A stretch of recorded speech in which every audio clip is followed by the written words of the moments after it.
April 1519.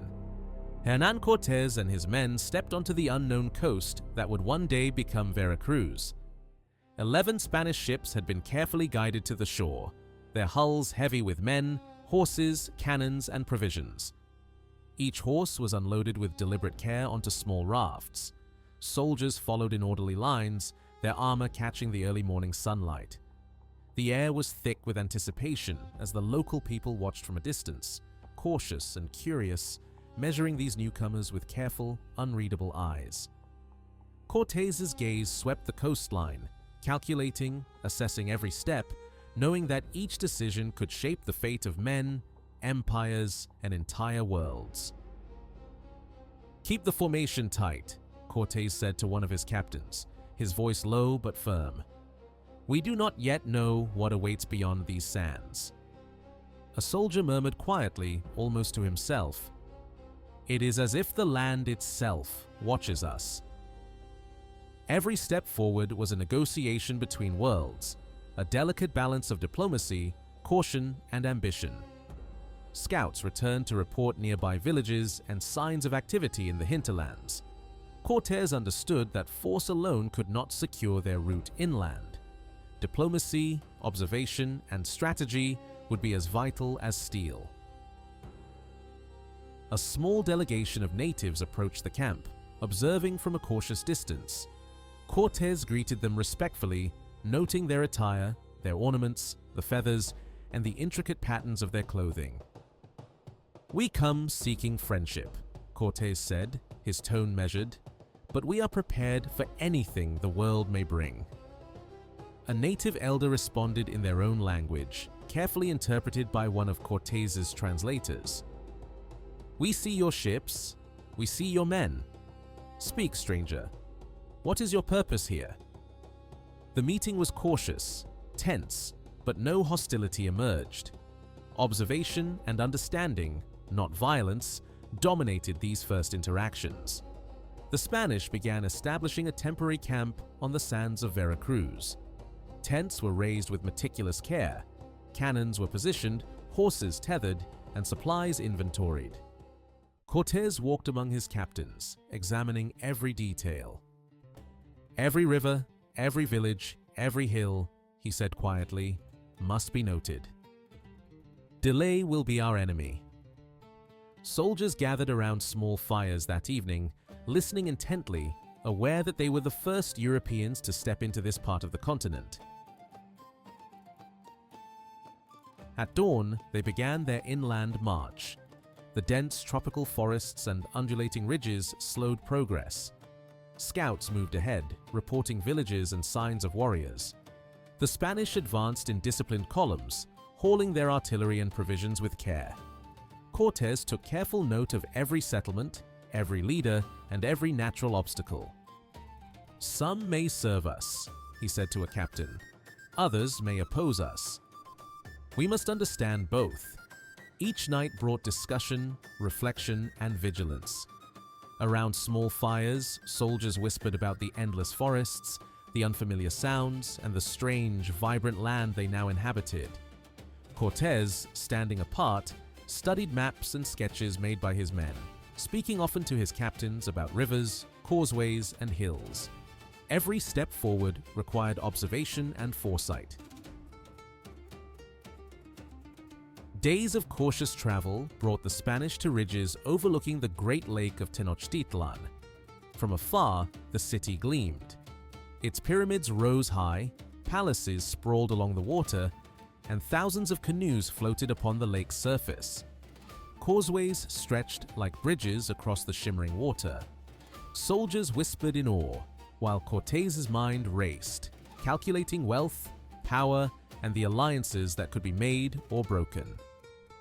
"It is unlike any city I have seen," a soldier muttered. Cortés replied quietly, "This is not just a city.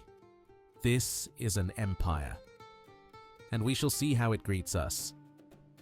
Scouts returned with reports, villages along the way, warriors observing from the forests, and signs of trade and commerce. Each report, each observation, fed into Cortés's careful planning. The Spanish camped near the lake, securing water, food, and vantage points.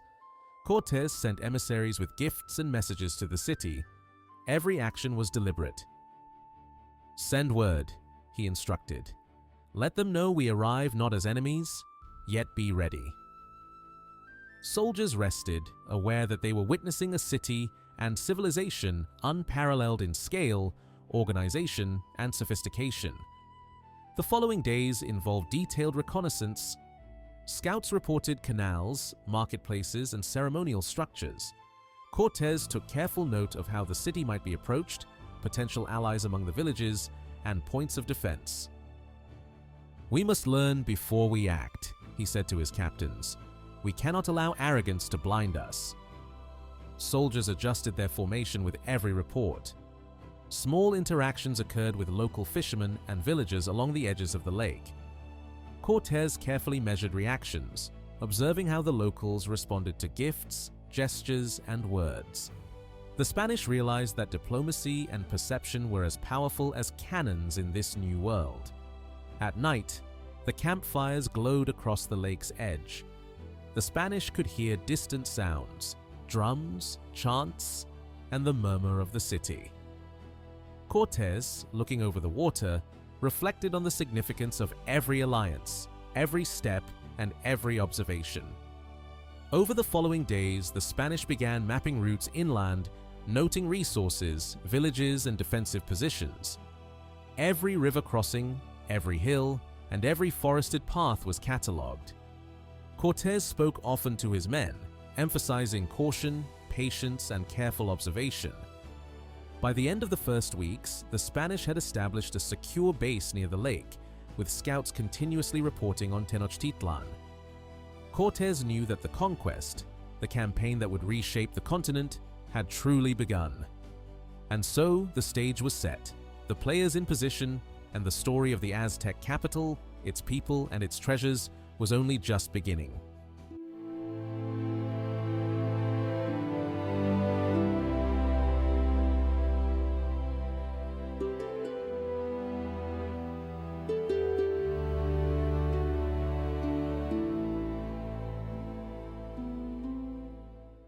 Coming up next in Conquistador series, unbelievable 500 years old true stories of survival and conquest in ancient Mexico. How were a few thousand Spanish men able to conquer a land of hundreds of thousands, whilst themselves being thousands of miles away from their own homes? This is not a story of ill treatment and oppression. It is a story of survival, conquest, and overcoming. Against all odds, just 500 men landed in a vast new territory filled with different tribes and cultures living already there. By using the deep-rooted hatred for the oppressing Aztecs, they rallied smaller communities across the land who joined the Spaniards, inspired by their defiant and fearless spirit. They fought alongside them to win their own freedom by perspicacity, steel, and alliances.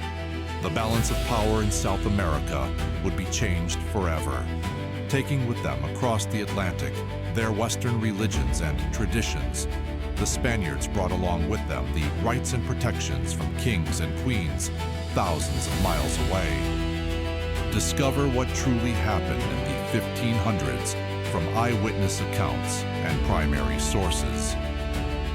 Step into the past with Conquistador Chronicles.